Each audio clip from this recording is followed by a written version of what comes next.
1870년 앙리팡테 라투르가 그린 바티니올의 화실입니다.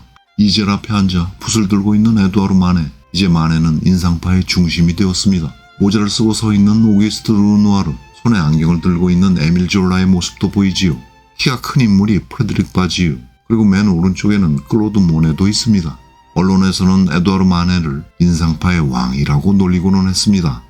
마네는 인상주의 시대를 풍미했던 화가들 에드가 드가, 클로드 모네, 오기스트 르누아르, 폴 세잔, 까미유 피사로, 베르트 모리스와 같은 젊은 예술가들과 친구로 지내고 어울리면서 열정적으로 인상주의 활동을 펼쳐갑니다. 바티니올 그룹이라고 불렀습니다. 인상파의 중심이 된 바티니올 그룹, 사람들은 편하게 마네 패거리라고 부르기도 했습니다.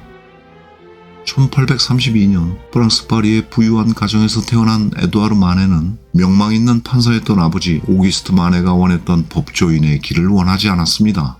마네는 1850년부터 학구적인 화가였던 토마스 쿠티르의 제자가 되지요. 스승 쿠티르는 마네가 그린 작품 압센트를 마시는 사람과 같은 하층민을 소재로 한 작업을 탐탁치 않게 생각했어요.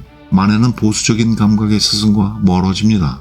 마네는 스스로 루브르 박물관에서 스페인의 거장 디아고 벨라스케스, 프란시스코 고야의 작품을 연구하고 영감을 받으면서 자신만의 화풍을 만들어갑니다. 마네는 자신의 스튜디오를 만들고 구스타포 쿠르베가 완성한 사실주의 스타일의 작업을 선택합니다. 마네는 술꾼이나 거린, 카페의 사람들과 같은 현실의 모습을 주제로 작품을 이어갑니다. 모더니스트 마네는 초기 작업 이후에 종교적인 주제나 신화, 역사적 주제는 다루지 않았습니다. 1862년 마네의 첫 번째 걸작 필르리 공원의 음악회입니다. 필르리 궁전의 정원에 모인 군중, 마네의 파리 야외 풍경, 현대적인 감각이지요. 그림에 등장하는 인물 중에는 마네의 자화상을 포함해서 시인 보들레르와 음악가 자크 오펜바흐, 마네의 친구들과 가족들이 등장합니다. 이 그림은 인상주의를 중심으로 한 동시대 예술가들에게 큰 영향을 주게 되고요. 클로드 모네, 오기스트 르누아르의 그림에서도 마네의 영향을 쉽게 발견할 수 있습니다. 필르리 공원의 음악회는 비평가들과 대중의 관심을 받기는 했지만 평가는 부정적이었습니다. 고전적인 영웅이나 신화적인 주제가 아닌 현실의 파리 사교계를 표현하는 그림, 당시 사람들에게는 불손하고 불편한 그림이었습니다. 그림에 대한 부정적인 반응에도 불구하고 이 논란의 그림은 마네를 파리의 유명 예술가로 만들기 시작합니다.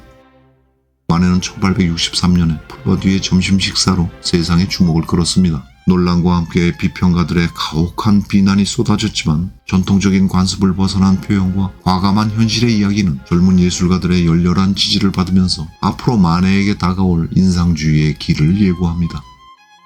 1865년의 올랭피아, 풀바디의 점심 식사에서도 등장했던 모델 빅토린 메랑입니다. 파리의 매춘부 올랭피아의 몸과 시선은 당당합니다. 자신감이 넘치는 매춘부에 대한 마네의 특별하고 솔직한 그림은 풀바디의 점심 식사에 이어서 사람들에게 또 한 번 큰 충격을 주고 논란을 만듭니다. 부도덕하고 저속한 그림이라는 비난, 비평가들과 대중 모두가 작품을 비난했습니다. 올랭피아 또한 당시에는 논란의 작품이었지만 프랑스 아방가르드 예술가들에게는 큰 선물이 되었습니다. 1866년 스페인 여행에서 돌아온 마네는 스페인 군대의 피리 연주병을 그리기 시작했습니다. 마네는 스페인에서 영감을 얻은 벨라스케스의 그림을 오마주하면서 제복을 입은 피리 부는 소년을 완성합니다. 평면적으로 그려진 배경과 컬러톤으로 인해서 상대적으로 소년의 실제 크기와 무게감을 느끼지 못하겠습니다. 그림은 신비한 공간입니다.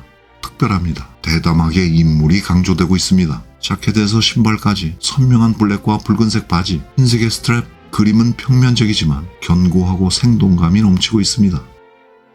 막시밀리안 황제의 처형, 마네는 1867년부터 3년에 걸쳐서 단명한 멕시코의 막시밀리안 1세 황제의 총사령 총 4점을 작업합니다. 프란시스코 고야의 작품 1808년 5월 3일에 영향을 받으면서 시작한 작품이지요.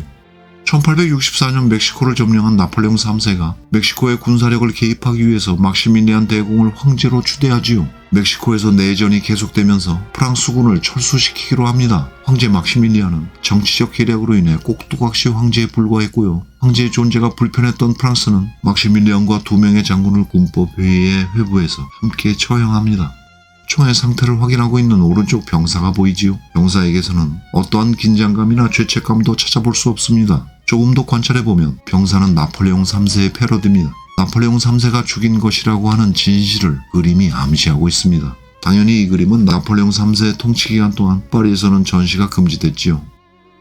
1873년에 완성한 철도, 도시 파리의 풍경입니다. 동료 화가이면서 모델이었던 빅토린 뮤랑이 등장하지요. 근대성이 강조된 풍경, 기차에서 뿜어져 나오는 증기와 철제 난간이 여성의 시선을 압도하고 있습니다. 마네는 관습에서 벗어난 독특한 구성을 보여줍니다.